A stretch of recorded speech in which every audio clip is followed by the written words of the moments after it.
What is going on, everybody? A little solo episode of 15 at 5 here. Isaiah's working on a deal, but I just wanted to go into our current kind of business state. Some other things I wanted to talk about. But yeah, trying to keep it consistent here every week for 15 minutes and just kind of go into some things we're doing in our business. I've been talking a lot about subjects, but today I kind of wanted to talk about kind of where we're at in our business, what we've done for the first half of the year, kind of what we're looking at for the second half of the year, and just some of the things that I'm dealing with right now, trying to build up the acquisition side. So overall, we've really split. We started so separated, or so broad, right? They say focus on the one thing. We did not focus on the one thing for like a long time. We were out of college, we were realtors, and then we were doing the investment side. It's like, if you really want to excel in one thing, you got to go either pick one thing, right? So we pick the investment side, but then we're still really wide, right? We're still doing multifamily and we're doing wholesale, right?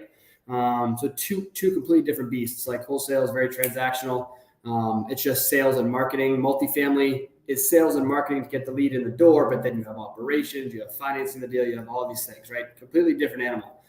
And so now it's almost like we haven't shut off the multifamily. We're still doing it, but now it's like we're really laser focusing on doing the wholesale side of it and really systemizing that and automating it. And our goal being to, our goal is really not a specific amount of money per month. It's more of just getting ourselves out of the business. So say whatever our goal is, Mike Gomes had a video about this, say it's 50 to 150K a month, right? I know people out there doing $1 million a month, whatever, but what's the point of the whole thing? It's to get time, right? Like the purpose isn't accumulation of money or to stroke your ego and say you're doing $1 million a month. It's the reason you make money is to buy your time back. So why not just optimize for your time in the beginning, right? By building this business, and we're really focusing on hiring people and scaling ourselves out. That's the ultimate purpose. Yes, to have money, but then have this wholesale business just be like a heartbeat for us and just always be a source of cash. That's going to free up our time to go do other things in addition to starting up the multifamily business, or maybe you want to travel a little bit. But I think it's a really important point of like, it's not about the money. Like money is great, but why do people want money? They want money because they want their time back. So why not just optimize for time in the beginning when building your business? Because that's what you want, is time to go experience things and do whatever. So that's really what we're focusing on. We're laser focused on it. I think our goal is like to be between 50 and 150K a month. But like scale ourselves out, right? And we want to try to be at like a 60% profit margin in the business. I know a lot of people who have really big operations are at like 50% profit margin. But one of the things you start to see when you grow the business is like, when we first started, it's like you get a check for 10K, you're like, 10K, let's go. It's like taxes don't exist. Like you don't have any expenses for the business. You're like 10K, let's go. But now it's like, all right, well, you got to take out 25, 30% for taxes now. And then on top of that, you have a certain expenses every month that you have to contribute to. So that's something too. So finally getting a structure for how we allocate money on each deal. Like each deal, X amount of money goes to me, X amount goes to Isaiah. Obviously, we split it 50-50, and then a certain amount goes back into the business on every single deal. So really getting that systemized. And then we can start to track how many deals do we need per month to reach these metrics, right? And like I said, there is still revenue goals, but it's also about creating the systems and hiring other people. But 2023 so far, I think we've done between 12 and 14 deals. And we really had a slow start to the year, like January to beginning of April, we did like 2 deals. We didn't really do much. But then honestly, what changed everything was getting a sales process. So for me, that was joining Blueprint, but really just having a process in general, whatever process it is an absolute game changer. Because before, it's just like bashing your head against the wall. Like you're talking to these people, but you don't know where they're at. Like how close are they really to selling? But a sales process really just allows you to uncover information and really figure out where the seller's at and what you need to get them to do in order to really get them to the point of where they're going to sign the paper. So since I did that sales process, we've put a deal under contract pretty much every week since April. So 44 under contract in April, May, June, July.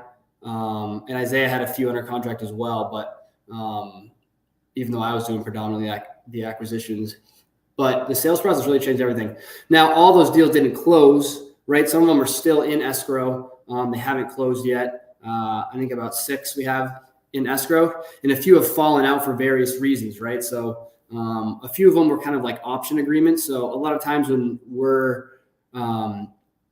the numbers are close and we're like, we don't think it's a deal for us, but we essentially approach the seller and say, hey, it's not a deal for us, but just because it's not a deal for us doesn't mean that it's not a deal for other people out there. Like, we're investors, like we know all the people in the area, right? We're going to the meetups, we go out to eat with them, we golf with them. Like, why don't we send it out to our network and see if we can find a buyer for it, right? So it's kind of like an option agreement.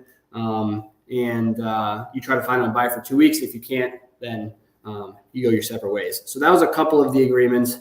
And then 2 title issues, which killed us. 2 title issues absolutely killed us. Probably, I don't even know. Probably like $75,000 to $100,000 worth of revenue we could have had if it wasn't for the title issues on the deals.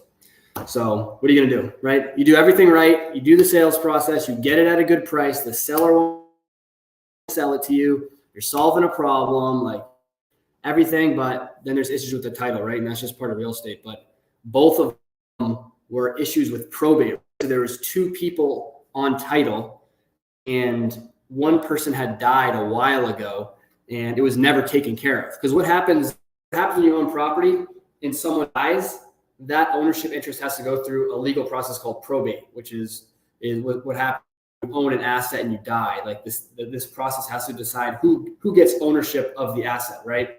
So if that doesn't happen, it needs to happen at some point. So for instance, property that we had in Exeter, it never happened. Like the person died a while ago. And then the other thing is the owner's under the impression like, oh, it doesn't matter, right? Like no one ever did anything about it. But yeah, it has to be taken care of. So that kind of killed us. We had a deal in Massachusetts as well. Similar situation. Seller just wanted to get rid of it. It was an absolute disaster, but we couldn't really get it to the finish line until it's through probate. So one's actually still under contract. We're just kind of waiting it out. We'll see what happens with it. And the other one was like, it was a nightmare. Like the guy's ex-wife had to be tracked down, who we hadn't seen in 20 years, which was part of one of the things that needed to get the deal done. Track the ex-wife down, who hasn't been seen in 20 years. And like his son was involved, who wanted rights to the house and all these things, right? So it's interesting, right? It's like at a certain point, and the seller wasn't really willing to work with us on that. Like he had to go initiate probate, and it's like thousands of dollars to do that and all that stuff. But I don't know. At a certain point, it's like, what's worth your time? Like, yes, we are here to help people and solve problems, but can't be spending a year of my time and thousands of dollars just for whatever. And the seller doesn't even want to work with you and like do their own part. It's like, whatever. If you don't want my help, then that's fine. Move on. That was kind of the Andover deal. Or not Andover, wherever it was. I forget where it was. Lawrence, maybe. But yeah, so stuff happens. So stuff falls out in title. Our goal is, I think we're really going to pick it up in the second half of the year here. We're looking to hire, which is hiring is freaking tough, man. Hiring is just trying to find good talent. It's like, that's why I guess companies have entire hiring departments, because it's hard. And then it's like getting good talent, retaining good talent. So it's definitely interesting. So trying to hire a lead follow-up manager. So the way the acquisition side of the business works is you have your lead generation, essentially have 4 departments, right? You have lead generation, you have lead follow-up, you have acquisition manager, which is like the closer, and then you have a sales manager who doesn't really make any calls. They kind of oversee everything. They might hop in to close like a tough deal for the acquisition manager. So right now we have obviously a lead generation person, Grace, and she crushes it. So we're trying to get a lead follow-up manager because we have like 170 leads in the system that are like past 60 days from selling. So essentially, this is how it works. Lead gen reaches out to people. Anyone who says, I want to sell my house and they have a reason to sell, it gets pushed to the CRM, right?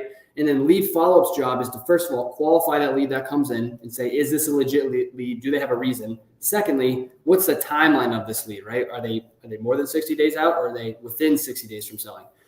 If they're within 60 days, it goes up another level to the acquisition manager who sees where the lead's at. If it's outside of 60 days, that lead follow-up manager needs to follow up with them until they are ready to sell, right? Within 60 days. And just because they're within 60 days from selling doesn't mean it's a deal for us. It just means that they're within 60 days from making a decision, right? It could be a deal for us. It could be a referral to a realtor. They could just need property management. There could be a bunch of different things that could happen, but that's kind of how that works. So we're trying to bring someone in for the lead follow-up position, which is a really important position. And especially in our CRM, we have a lot of larger multifamily properties. So these people need to be able to have like a pretty high level conversation with the seller to really dig in to see what the seller's situation is and really get a good gauge for their timeline. Because if you can't have a good conversation with the seller, they're going to walk all over you and not really give you the information you need to determine where they're at with their timeline. So getting that talent is definitely huge. But at the end of the day, it's just a sales and marketing business. That's all it is. And that's like, you're just a real estate entrepreneur, honestly. Like, yeah, you're an investor if you own units and you actually invest in property, but it's more like you're a real estate entrepreneur because you just own a business. It's just a sales and marketing business. And marketing is the lead gen, right? The cold calling and the texting for us. And by the way, texting has been going crazy in New Hampshire. Texting is really good in New Hampshire. Way better than calling, I think. It's interesting. I think we're going to get into Florida, into Tampa. I think other markets cold calling is going to be better, but another whole thing is like why it's important to track your KPIs, right? Because we're seeing, okay, we're not getting a ton of leads from cold calling in New England, right? In New Hampshire, in Massachusetts, but texting is going off, right? We're getting all sorts of leads from texting. Okay, so let's double down on texting, right? That's why we track key performance indicators, which are KPIs, so that we can focus on what's doing well in certain markets and double down on it, right? That's how you make KPI. The purpose of KPIs is to make business decisions, right? That's a business decision. We got 13 leads from texting last week and 1 from calling. What are we doing with calling, right? Let's keep doing it, but let's double down on texting and just get more leads that way. But yeah, so we're searching for a lead manager right now. I'm doing both. Like I do my acquisition manager stuff, and then I pop into the CRM as like the lead manager, put my lead manager hat on. And those are the people who are 60 plus days from selling. So ideally, I'm just focusing on the acquisitions right now because it's a higher dollar per hour task. Because the name of the game is delegation, right? I don't know where I heard this, but delegate to elevate, right? That's how you essentially build the business. Is you just do all the positions at first, then you start to delegate things and slowly get your way out of the business. But looking to hire a lead manager. I think by the end of the year, we want to have at least 2 lead generation people that are cold calling and texting, and we may separate the roles. I don't know. I don't know. I know some people who have their lead generation people call and text, but it almost seems like it's too overwhelming. So I think we might need to separate those roles. Like if we can get, if we can cold call in Tampa and it has more traction, there's not as much available time, like space in between the calls, then I think we can separate the roles. But calling is just kind of slow. It can be kind of slow. I think that's just the nature of cold calling these days. A lot of restrictions, numbers go to spam quickly. It's kind of tough. But yeah, 2 lead generations, lead generators, a lead follow-up manager, and then I'll be an acquisitions seat. I'll be acquisitions and sales manager by the end of the year. That's the goal, right? And then next year we'll get into hiring a couple acquisition managers, and then I'll just be the sales manager. So I'll just be kind of managing everyone, getting them pumped up in the morning, and then by the end of 2024, hopefully beginning of 2025, hopefully hire a sales manager. Acquisition side is done, and then Isaiah's going hamster on the dispo side. He was not here because he's working on a deal, but he's kind of building all that out. But yeah, that's kind of what's going on right now. I've really learned how like basic the business is. I say the biggest realization I've had, even over the past year, is how basic the business is and how important it is to disqualify people who aren't going to do business with you. Because at the end of the day, it comes down to time. You only have so much time in the day. So you get into the thought process of like, who's worth spending time on? That's like the question. Who's worth spending time on? And that was the hardest thing for me to figure out in the beginning. I would try to like make a deal out of every single lead I talk to, which is foolish and it's just naive. But that's also the ignorance tax, right? Of just not knowing. So you try to make everything a lead. It's not a lead. But the question I essentially ask myself now is, where should a lead be, right? The first question I ask is, do I want, and I think as a business owner, right, do I want my acquisition manager spending time on this, right? They should be dealing with leads that are 60 days and less, right? Timeline. Do I want my AM spending time on this lead? No, probably not. But okay, so do I want my lead manager spending time on it, right? Is it worth my lead manager's time? If it is, set a task for the lead manager, right? But if I'm like, nah, I really wouldn't have my lead manager follow up with this either. They're just not worth it. There's no motivation, or they're just not willing to work with us. I don't think it's worth that time. And that's when I just mark it as dead. Now, market is dead, right? Because I just don't think it's worth the time for even the lead manager to follow up with. I would still put on a drip campaign because you can do that in Resimply. And I'll put on like a not interested text drip. So it sends them a text message every 3 months for 2 years that just says, hey, I know you're not looking to sell your property, but do you know anyone else that's looking to sell, right? And it'll drip them for 2 years. And then it'll give you notification when it's done texting them. But that's kind of a really key mindset is like, is this lead worth spending time on, right? It's really just going through people like, where's a deal? Where can I find a deal today? Where can I find a deal today? And the people that are not willing to work with you, just disqualify, because every minute you're wasting on someone who's not going to do business with you is just a minute longer it takes to get to a deal, right? So you're just trying to have a conversation with someone and try to disqualify and get them out of the pipeline as quick as possible, because you also don't want to be wasting time on someone following up with them. You don't want to be following up with someone who's never going to do business with you. That's equally as unproductive as speaking to someone who's never going to do business with you. But anyways, that's 15 to 5. Current business, what we're going on, and kind of the things I was dealing with, but I thought I'd bring it up instead of having a specific topic. Kind of things I'm dealing with right now, But anyways, hope everyone has a good week, and we'll be back next Monday.